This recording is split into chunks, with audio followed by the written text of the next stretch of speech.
Hi, Facebook family. It's Tisha Rowe. For those who are new to my YouTube channel and my Facebook page, I am a family medicine physician, very passionate about health and wellness. And today is day one of my series, A Spiritual Journey to Physical Fitness. And it is Heart Disease Month, so I'm going to be talking about heart disease tonight on this Facebook Live. And on my YouTube channel, you will be able to, for the next 7 days, find a daily devotional that you can read and follow along with tips to stay emotionally strong while you are trying to be spiritually fit. So it is now February. And I know a lot of people made New Year's resolutions, and I posted a poll the other day. Are you crushing it, or don't ask about your New Year's resolutions? Because this is about the time where a lot of people start to fall off, right? We make ambitious goals, but life happens, things happen. And oftentimes that emotional stress can get in the way of reaching your goals. A friend actually reached out to me this week and said, hey, like, how do you stay motivated? So this 7-day series, A Spiritual Journey to Physical Fitness, is all about that, about how I stay motivated to be a single mom, a physician, an entrepreneur, and still find the time and energy, emotional bandwidth to encourage and motivate others.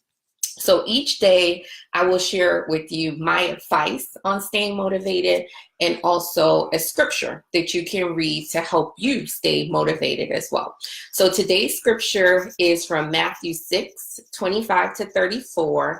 And it starts off with, therefore I tell you, do not worry about your life, what you will eat or drink, or about your body, what you will wear. Is life not more than food, and the body more than clothes? I have never been good at, reading the Bible every day or memorizing scripture. So trust that this is not what this is about. It's wherever you are in your journey, whatever your beliefs, the words that you will get from this, I hope will be helpful for you. So today I'm going to talk about heart disease. For the full devotional, go to my YouTube channel, Tisha Rowe MD, subscribe. If you find it helpful, share, and you'll find the full devotional for today at the end of this Facebook Live, okay? And give me your feedback. Comment on the YouTube channel. Let me know what you think. Let me know if you found it helpful. So today's topic is heart disease, because it's Heart Awareness Month, Heart Disease Awareness Month, and Go Red for women and all of those things. And I felt like the Lord has been telling me to do this Facebook Live because we are at February 10th, 10 days into the month, and it's like every other day I have seen something on my Facebook Live where someone I know is sharing that a loved one has been impacted by heart disease. So the first thing I saw was someone with a prayer request saying their sister had had a heart attack. And I was like, oh my God. Then another friend messaged me that she was in Houston because her aunt had heart issues and was going to have surgery. And then another friend posted that her brother had died, and I believe it was a heart-related issue. So I kept putting this off, like, I'll do it tomorrow, I'll do it the next day.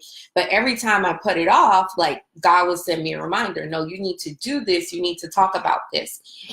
Because as a family medicine physician, this is what I do. I do physicals on people, check their health, see how they're doing, tell them about their lab results. And there are a few recurring themes that I've been seeing.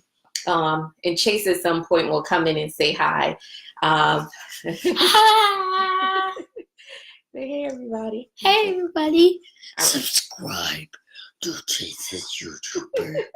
I want all of you guys to have 1 million subscribers. Back to the show. Okay, Chase. And so there is a recurring theme that I see. And this may not be you, but it may be your mom, it may be your dad, it may be your uncle, it may be somebody that you love. And the one thing I see all of the time, not every time, but very, very often, more common than not, is people not knowing what medication they're on. Okay. So as a part of doing a physical, I have to do a medication review. So how can I help you optimize your health and your heart if you don't know what you're on? And so my number one thing I want to say today is the next time you have a family get together, these are things that you need to discuss. It's not okay to just know I'm on a water pill. It's not okay to say I just take my blood pressure medicine, because you have to advocate for yourself and be in charge of your health. So there are commercials out there that will tell you, hey, this medication was recalled. This medicine is not good for people with certain medical problems. And if you don't even know the name of your medicine, they can be talking about you and your medication, and you won't know because you don't even know what medicine you're on. If I gave you today a poison pill, you would not just take it because I'm a doctor. So the first thing I want to say for heart disease is be aware of your health.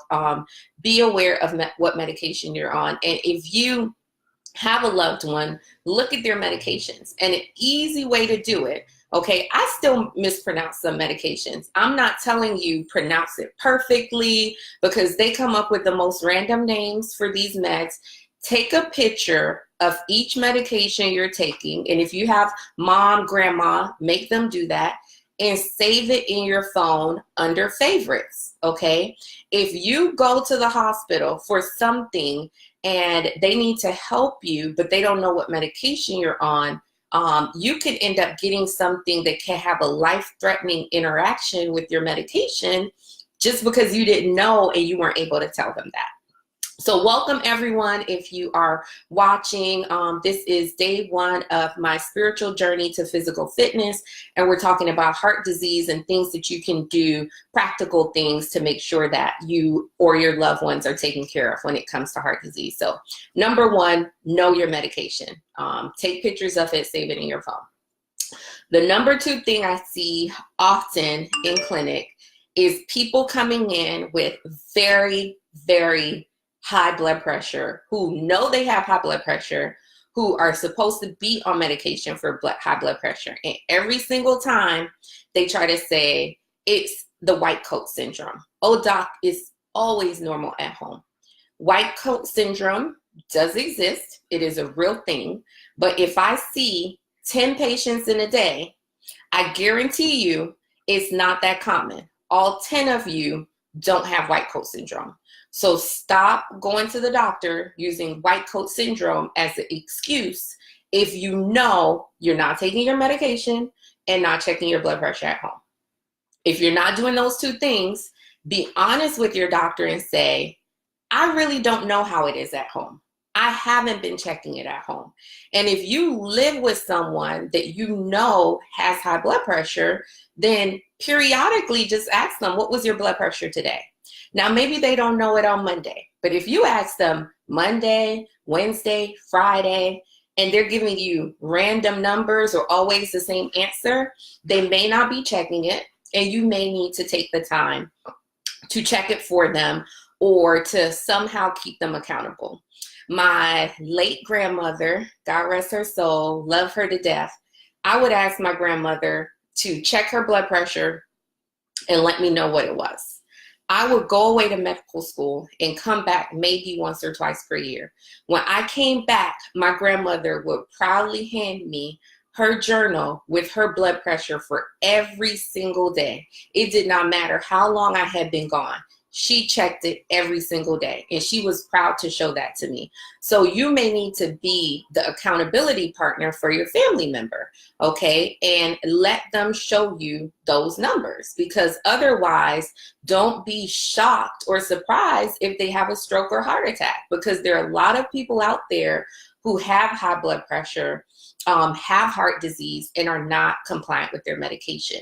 If you take a medication every day and you look at that bottle every single day and you don't have a clue what that medication is, then it's sometimes challenging to believe that you're taking it every day. You absolutely could be, but sometimes it's challenging because you would think that you would have some idea of what that medication is, just like a clue. May not be exact, but some idea of what it is, okay? So know your medication. If you live with someone who has high blood pressure, help hold them accountable.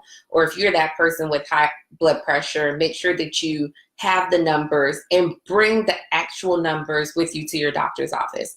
If you're not a paper and pen person and it's hard for you to remember to do that, bring the blood pressure monitor with you and just show the doctor the numbers. See, here are the numbers. Here's what I checked at home.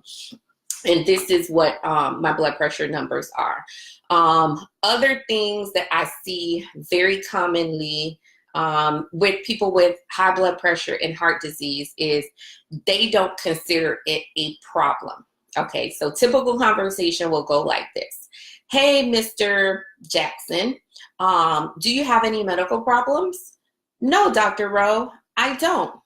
Okay, Mr. Jackson, are you taking any medicines? Mr. Jackson will then go on to, if he knows them, tell me 4 or 5 medications that are for diabetes, high blood pressure, and high cholesterol. And I'm like, oh, Mr. Jackson, I thought you just said you don't have any medical problems. And then Mr. Jackson will let me know, oh, it's not a problem. I've just been taking these medications for a long time. So keep in mind that even when controlled through diet, exercise, and medication, you have to disclose that. Don't put in the back of your mind, this is just what I have, and I don't need to share that with the doctor. It's a problem, and we need to know that to take the best care of you. Along the lines of that, very, very, very common that I see all the time are people who were diagnosed with high blood pressure. The doctor gives them a 30-day subscription. They take the medication for 30 days and they stop it. They go on this health kick. I'm going to change my diet. I'm going to exercise. And their blood pressure gets normal for 30 days and then they stop it and they never take it again. And in their mind, I fixed the problem. I took this medication for 30 days. I'm good. My blood pressure went down. I no longer need to take this medication. And 2 or 3 years later, that person ends up in the ER with a stroke or some other, hey, Karina, medical issue, because denial is serious and people will deny. And when I meet them and I ask, has anyone, this is how I ask, because this is the only way I can really get the real answer, is, has anyone ever told you before that your blood pressure was abnormal? If I say, do you have high blood pressure? The answer is no. If I say, were you ever diagnosed with high blood pressure? No. I have people on metformin who, there are reasons to take metformin without diabetes, but they have diabetes, but they will swear they don't have it. But we're talking about heart disease and high blood pressure. So if a doctor diagnoses you with high blood pressure, even if your blood pressure goes down in the short term, still check your blood pressure from that point on, whether monthly, weekly, and do not stop the medication unless you and your doctor actually had a conversation and said, your blood pressure is so well controlled, you do not need to take this medication anymore. Okay? If that doesn't happen, keep taking it. Another thing I see very commonly is someone has a side effect to the medication and they say, I'm stopping this medication because of this side effect. They don't call back the doctor. They don't go back to see the doctor for another one. They just stop it. Like, it wasn't working for me. I'm done. Guess what, guys? We have so many classes of drugs, even within one class of drug. And when I say class, I mean a beta blocker is a class of drugs. An ACE inhibitor is a class of drugs. So I have so many options. But if you just stop it because it made you feel sick or dizzy, or you had a headache and you don't get any other options, then you can have a stroke. And I have had patients as young as in their 20s have strokes, in their 30s. So don't feel like, hey, I don't have to do this. You know, it's not going to happen to me, because it will happen eventually if you don't take care of yourself. And ultimately, If you end up in a vegetative state because of a stroke, you may not be aware, but the burden that it places on your family, having to pay hospital bills, having to change your diaper, or maybe having to deal with the fact that you're now dead, is devastating. And you don't want to do that to your family. We're at about 15 minutes. I don't want to go too long. So the last thing I'm going to talk about, well, maybe the second to last thing, is exercise. Exercise can be challenging, even for me as a fit doctor who loves fitness, who loves exercise, finding the time in the day, because we have become such a busy society that falls on the back burner. So for the last month, I can say I've been extremely consistent with my workouts. Changes in my schedule have made a huge difference in that. And I encourage you, whatever job you have, whatever responsibilities you have, if you do not take care of yourself and your health becomes an issue, that job can go away. Those hobbies will go away. Someone else will do that job. Someone else will do that hobby, but you don't have another body. You don't have another mind if you have a stroke and then you can no longer think. So you have to take care of yourself. You have to make this a priority. And that can be as simple as 15-minute workout in the morning. Jog around the block, do 25 jumping jacks, 25 sit-ups, 25 push-ups, and 25 squats. You have exercised. If you're doing nothing, start there. Download the Couch to 5K app. Start trying to work towards a 5K. There are little things you can do to make exercise fun, exercise a priority. I'll do another separate Facebook Live just about exercise. Dr. Ramirez said, get a pedometer to walk and be accountable. Absolutely not wearing my Fitbit today, but Fitbit helps helps me in a big way in staying fit, especially when I do Fitbit challenges and things like that. So I said this was the second to last thing I wanted to talk about. One of the last things I want to talk about is what you eat, okay? Do not treat your body like a trash can. Don't eat whatever you want. I've been guilty of it myself, especially when you are in a not great emotional state. Food can become a comfort. I'll say that. But your body's not a trash can. So I went grocery shopping today. I picked up vegetables, cucumber. I picked up fruit, berries. I picked up guacamole. So be accountable. Buy healthy foods. I'll do another session just on healthy eating as well. And make sure that you're putting the right things in your body. So today, if you're just joining in later, is the first day of my series, A Spiritual Journey to Physical Fitness. I'll be talking about diet. I'll be talking about exercise. I'll be talking about stress. So today was an overview of a little bit of everything you can do to keep your heart healthy. And I'll elaborate more in the future sessions. Decrease your stress. That has been a big one for me. If you are very stressed out, it does impact your heart. It does impact your health. It has been shown that people who are type A personalities are more likely to have heart disease, more likely to have heart attacks. So if you are stressed, this series is for you, because it's going to talk about decreasing that stress, making your health a priority, having better balance, and using your spiritual journey to really strengthen yourself overall and just live a long and lasting life. So thanks for everyone who tuned in. If you found this information helpful, please subscribe to my YouTube channel and turn on notifications so you will get a notification. I will do it whenever I have time in the day. It may be in the morning, it may be in the afternoon, or it may be in the evening. But definitely want you to tune in and share, and we'll talk about many different things and how together as a community we can take better care of ourselves and our loved ones and just live longer lives. All right, thanks everyone for tuning in, and I look forward to seeing you tomorrow for day 2.